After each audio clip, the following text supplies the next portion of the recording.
Nakakasayan. Nawala ang busina. Ano yung kasayan, no? Nagti-trigger lang yung ano natin. Oh. Yun yung ating relay. Ibig sabihin gumagana yung relay natin, oh. Nagti-trigger lang, nawala yung busina. Pag ganyan kasayan, tingnan nyo kagad yung inyong battery kung may karga pa. Pero ito, kaya malalaman natin, gumagana pa yung kanyang signal light. Tapos malakas pa yung kanyang ilaw. Ibig sabihin kasayan, okay pa yung ano niya, tapos gumagana yung starter. Pagka ganyan kasayan, ibig sabihin malakas pa yung karga ng ng kanyang battery. Ang gagawin natin, bubuksan natin itong battery niya. Tingnan natin yung fuse, baka sira na yung kanyang fuse.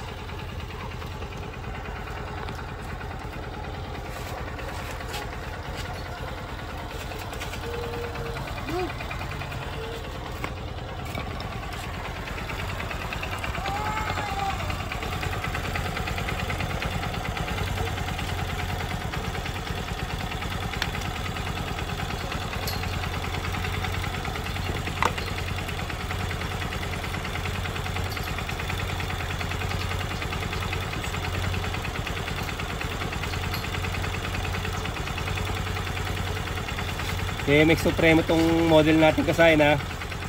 Saka power up lines. Ito siya kasayan, no.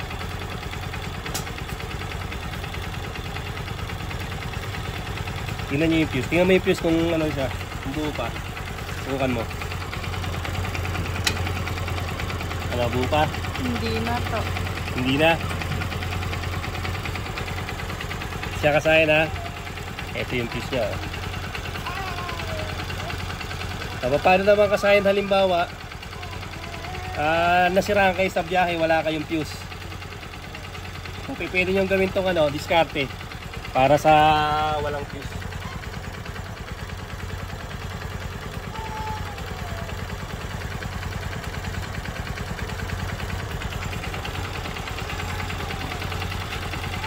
Maghanap lang kayo ng maliit na wire. At pwede nyo rin gamitin to sa pwede nyo rin itong gamitin sa mga pagka nagto-troubleshoot kayo na pumuputok yung fuse, para hindi kayo masayangan ng fuse. Siya kasayan, ha. Bali isang hibla lang yung gagamitin natin dyan.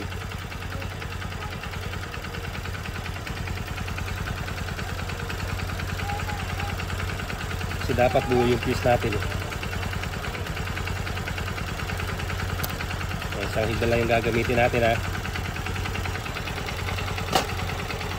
Kasi kung pag gaya may grounded, puputok yan. Testing na natin kasi kung okay na.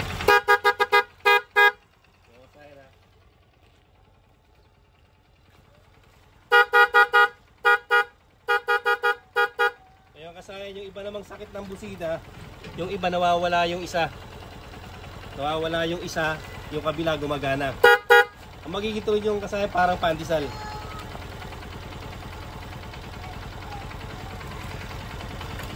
Kadalasan nagiging tunog. Siya kasayan. Pagka naging tunog pandesal siya kasayan, tandaan nyo kasayan, ha. Pag ang busina yung naging tunog pandesal, ibig sabihin isa lang ang gumagana sa kanya. Yan, isa lang ang gumagana. Kaya ang gagawin nyo dyan, yung isang hindi tumutunog, lilinisin nyo lang.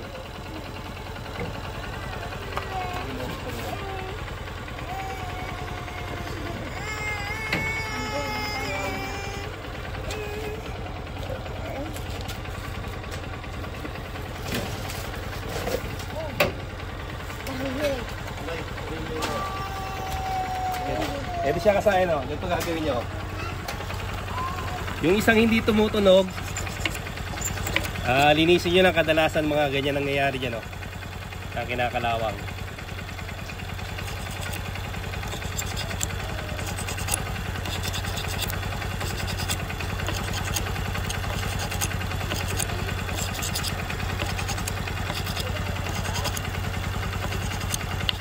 Yan ang kagandahan kasayan pag kami yung ano natin, ha. Pagka mayroong fuse yung ano natin, meron tayong pang safety.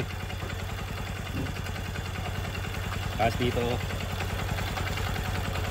lalagay lang natin sa positive at yung isa didikit natin sa negative. Kahit alin sa dalawa.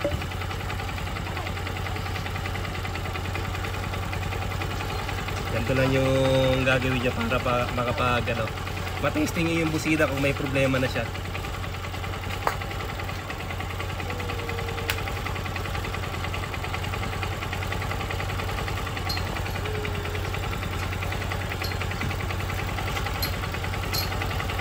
Sasaya, nadikit yung isa. Dito yung isa, tapos dito yung ano. Kaya kasayan, wala nang tumutunog. Tapos mag-try kayong try nyo tong i-adjust. Baka sakaling makuha pa. Kaya may tornilyo yan dito eh.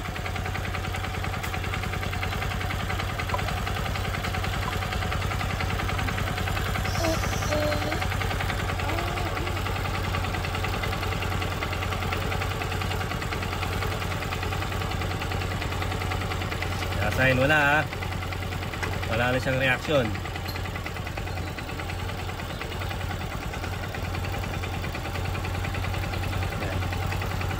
Pagka ganyan kasi yung nangyari sa busina nyo, ibig sabihin naman, pag wala na siyang reaction, kahit ginalaw nyo to, adjust nyo na, ibig sabihin wala na siya, sira na siya.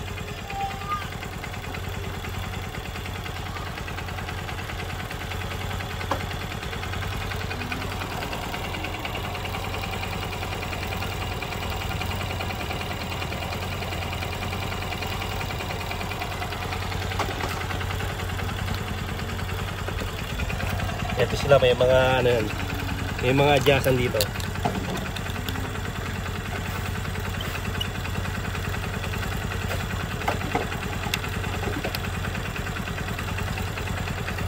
Pagka hindi nyo na nakuha, kahit anong pihit, wala na, hindi na siya talaga gumagana, ibig sabihin sira na siya.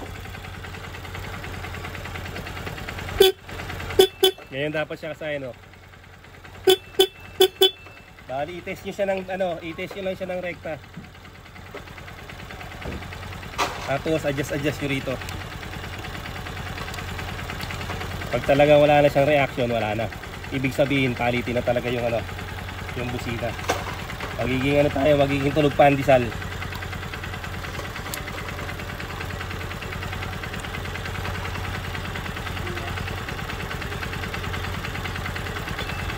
Nalihan nyo na to, tapos na-adjust nyo na rito, hindi pa rin tumunog, wala na talaga siya.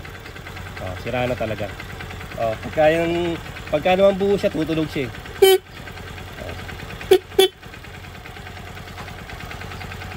Tapos dito sa kabila, punta naman tayo dito. Pag hindi tumutunog parehas, okay naman yung fuse. Check nyo yung yung negative niya at saka yung positive. Yung negative niya ng busina at saka yung positive ng busina. Yung positive ng busina, ito yan sa 87. 87 ang ating relay, nilalagay. Lagyan nyo lang sa body ground, tapos check nyo yung 87. Kung iilaw pag bumusina kayo. Ayun siya. Iilaw dapat yan. Masabay yung ilaw. Tapos yung kabila, yung ground.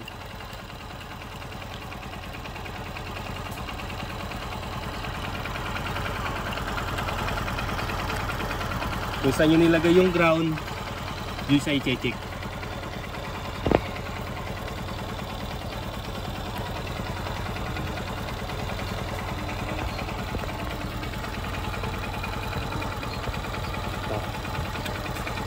Pagka ground naman ang hanapin nyo, punta naman kayo sa positive ng battery.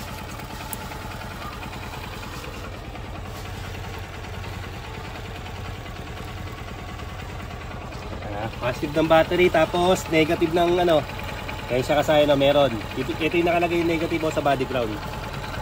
Yan, meron. Tapos sa kabila, yung ground ng kabila.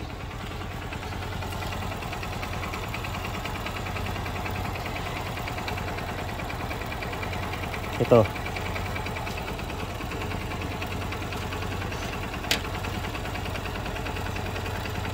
Kaya siya kasaya, no?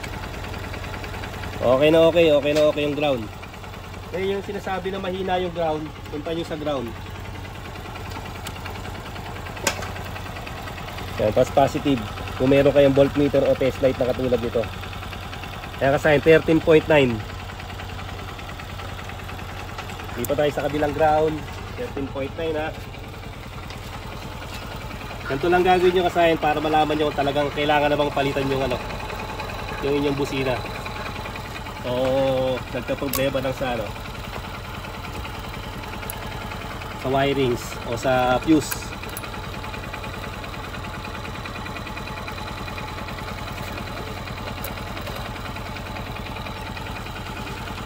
Ano mo to doon?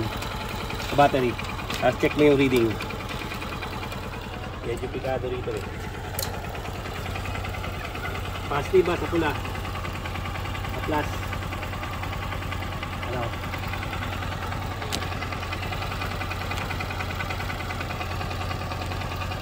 Okay, kasaya na 13.9. Ibig sabihin okay na okay yung ground, okay na okay yung ano, okay na okay yung ating positive at okay yung negative. Tapos okay yung dalawang busina natin, oh. Pagka naging pandisan, tandaan nyo kasayan na isa lang ang gumagana. Ito kasayan, kung sakali lang. Kung sakali lang na walang fuse. Siyempre mahirap sa biyahe yung walang busina. Napaka-importante ng busina sa daan. Para alerto yung mga nakasalubong natin. Lalo na pag nagse-cellphone yung nagsasalubong natin eh, hindi tayo mapapansin. Ito siya ha, ganito na yung gagawin nyo ha. Yan, ganito rin ang gagawin nyo kung sakaling kung sakaling may grounded yung ano nyo. May grounded yung inyong motor para hindi kayo masayangan ng fuse. Nagano muna kayo ng wire. Single lang yan ha, isang linya yan. Pero kakabitan natin ng fuse. Buka muna tayo sa mga fuse dito.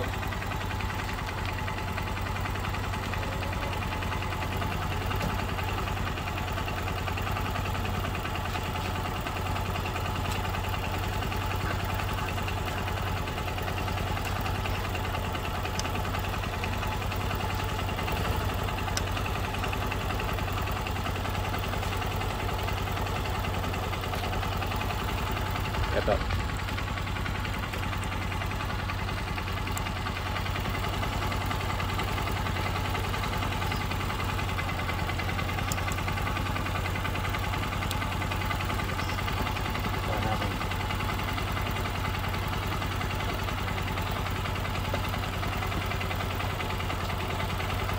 Ito yung naging problema niya kasi ha. At ganun lang gawin nyo, checkin nyo na lang yung mga yung pumutok nyo. Hanggang dito na lang mga kasayan. Salamat sa panonood.